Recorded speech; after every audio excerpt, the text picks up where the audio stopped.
जय श्री कृष्ण, जय श्री कृष्ण, जय श्री कृष्ण। जय राधा रानी की जय, जय सिया रामचंद्र की जय, जय वैष्णो माता की जय। आज আমি শ্রীমদ্ ভাগবত গীতা দ্বিতীয় অধ্যায় সাংখ্য যোগ শ্লোক 25 পাঠ করছি।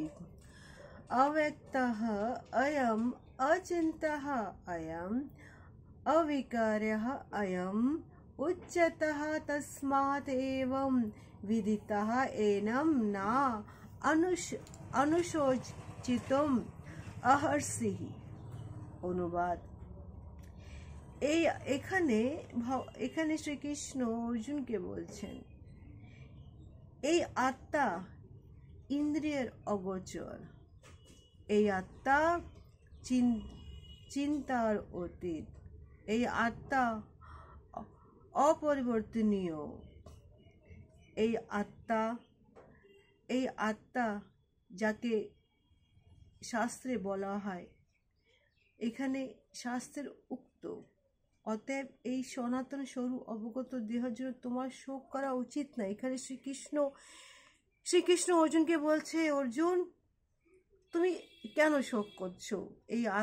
এই যে আত্মা, এটা ইন্দ্রিয়ার অগোচর। ইন্দ্রিয়া সেই আত্মাকে চলায় না, আত্মা তো সমস্ত দেহকে চলায়, ইন্দ্রিয়কে চলায়। এই আত্মা যার যে সুখ দুঃখ সমস্ত ইন্দ্রিয়া সমস্ত চিন্তার থেকে সে তো উপরে। এই আত্মা অপরিবর্তনীয়, আত্মা শুধু শরীর পাল্টায়, যেমন আমরা জামা পাল্টাই। সেইভাবে এখানে বলা হচ্ছে, আমরা যতই বৈজ্ঞানিক গবেষণা করি, যতই নিজেকে উন্নত মনে করি, কিন্তু আমরা অতটা উন্নত এখন কি হতে পেরেছি? কি আমরা আত্মাকে ধরতে পেরেছি? পারিনি আমরা আত্মাকে ধরতে। কেন? আত্মাকে তো ধরা যায় না। আত্মা তো আমাদেরকে ধরে রাখে, আর এক সময়ের পরে আত্মা সেখান থেকে আমাদেরকে ছেড়ে অন্য একজনকে ধরে নেয়, মানে আত্মার শরীর পাল্টায়। এখানে শুধু আত্মাকে ধরা হচ্ছে, তার বৈদিক জ্ঞান করা।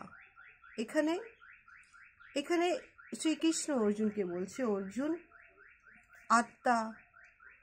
আত্মা সব কিছু আমার মধ্যে বিলীন হয়ে যায়, সব কিছু।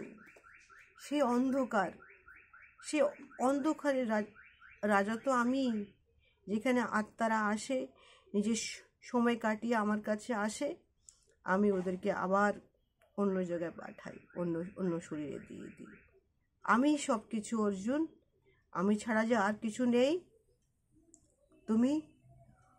তুমি এটা কি বুঝতে পারছো না?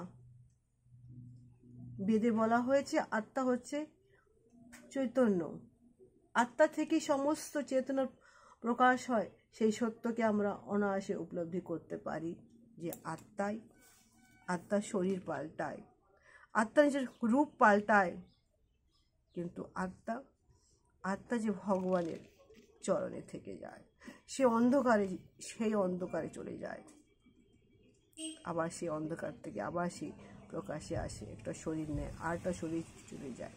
অর্জুন, তুমি শস্ত্র ধরো, যুদ্ধ করো, এটাই তোমার ধর্ম।